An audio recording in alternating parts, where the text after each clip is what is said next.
नमस्कार बंधुरा welcome to ग्रिहिनीर हेसेल और आमी मुनमुन आबारो चले एसेछि नतून एकटा रेसिपि निये आपनादेर काछे। आशा करी सबाई भालो आछेन। आज आमी आपनादेर काछे जे रेसिपिटा शेयर करब सेटा एकदम अन्य धरनेर एकटा रेसिपि। बंधुरा आपनारा तो माछेर माथा दिये मुड़ी घंट खेयेछेन, चिंगड़ी माछ दिये कि कोनोदिन मुड़ी घंट खेयेछेन? यदि ना खेये थाकेन ताहले आमार एई आजकेर रेसिपिटा देखे निते पारेन। एटा बानानो खूबই সহজ পদ্ধতি এবং তার সাথে খেতে অসাধারণ হয়। তাহলে বন্ধুরা দেরি না করে চলুন দেখে নিই রেসিপিটা। প্রথমে আমি 1 কাপ পরিমাণ গোবিন্দভোগ চাল নিয়েছি। সেই চালটা আমি ভালো করে জল দিয়ে ধুয়ে নিচ্ছি। গোবিন্দভোগ চাল যেহেতু সেন্টেড চাল, এটা বেশি ধোয়ার দরকার নেই, 1 থেকে 2 বার পরিষ্কার জলে ধুয়ে নিলেই যথেষ্ট। তো চালটা আমার ধোয়া হয়ে গেছে। এরপর গ্যাস ওভেনে একটা প্যান বসিয়ে নিয়েছি। প্যানটা গরম হলে এর মধ্যে দিয়ে দিচ্ছি 4 টেবিল স্পুন রিফাইন্ড অয়েল। তেলটা গরম হলে এর মধ্যে 1/2 কাপ পরিমাণ ডুমো ডুমো করে কাটা আলু আমি এর মধ্যে দিয়ে ফ্রাই করে নিচ্ছি। আলুগুলো আমি বেশি ভাজবো না, হালকা করেই ভেজে নেব। আলু ভাজা হয়ে গেছে, এবার এটাকে একটা প্লেটে তুলে নিচ্ছি। ওই তেলের মধ্যে আমি দিয়ে দিচ্ছি 1/4 কাপ নারকেল কুচি। ছোট ছোট পিসের আকারে আমি এখানে নারকেলটা কুচিয়ে নিয়েছি। যতটা সম্ভব পাতলা করে কুচিয়ে নিতে হবে। তো নারকেল আমার ভাজা হয়ে গেছে, এটাকেও আমি তুলে রাখছি।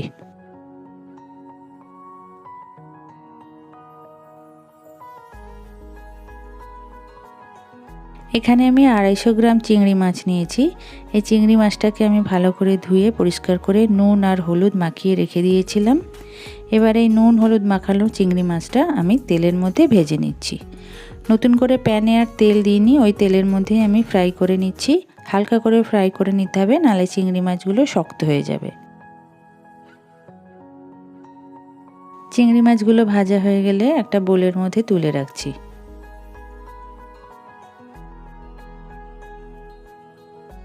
এবার ওই প্যানের মধ্যে আরও দিয়ে দিচ্ছি 2 টেবিল স্পুন রিফাইন্ড অয়েল আর 1 টেবিল স্পুন ঘি।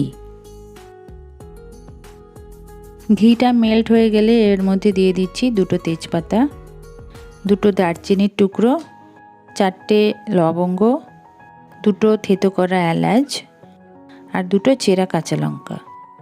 সবকটা জিনিস একটু তেলের মধ্যে নেড়ে নিচ্ছি। সুন্দর একটা স্মেল ছাড়লে এবার ওর মধ্যে আমি দিয়ে দিচ্ছি 1 টেবিল স্পুন আদা বাটা। আদাটা হালকা করে কষা হয়ে গেলে এর মধ্যে আমি আগে থেকে ভিজিয়ে রাখা গোবিন্দভোগ চালটা দিয়ে দিচ্ছি।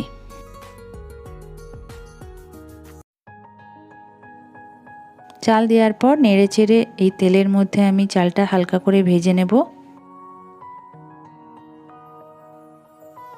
চালটা একটু নাড়াচাড়া করার পর এর মধ্যে দিচ্ছি 1 টিস্পুন জিরে গুঁড়ো, সামান্য একটু হলুদ গুঁড়ো,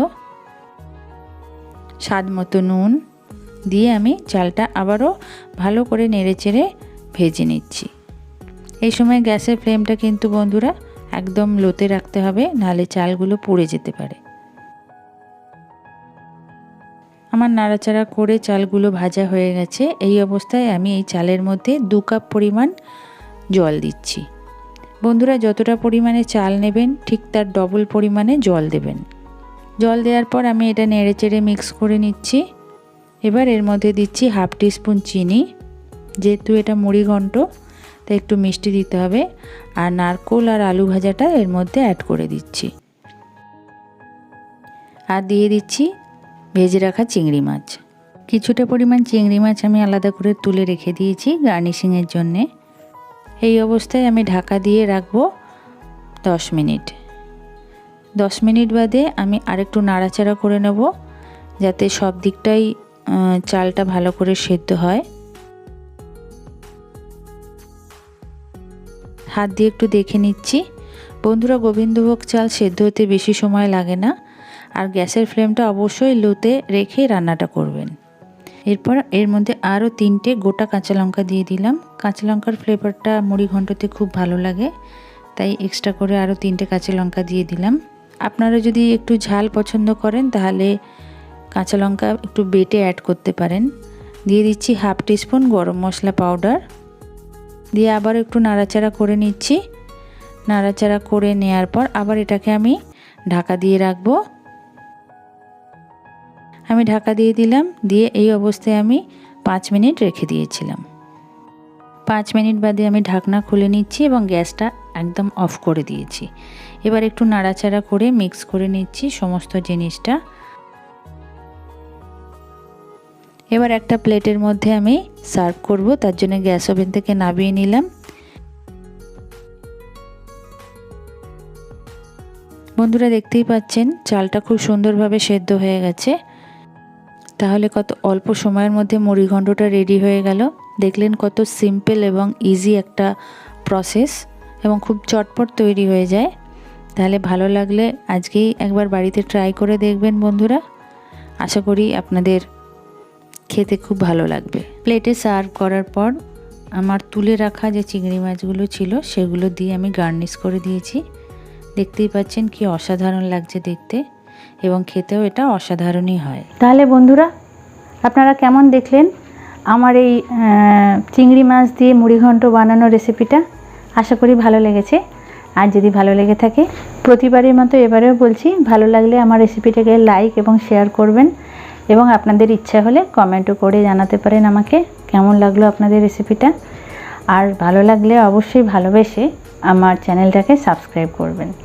তাহলে আজকের মতো বিদায় নিচ্ছি, আবার ফিরে আসবো নতুন একটা রেসিপি নিয়ে। ততদিন সবাই ভালো থাকুন, সুস্থ থাকুন। নমস্কার।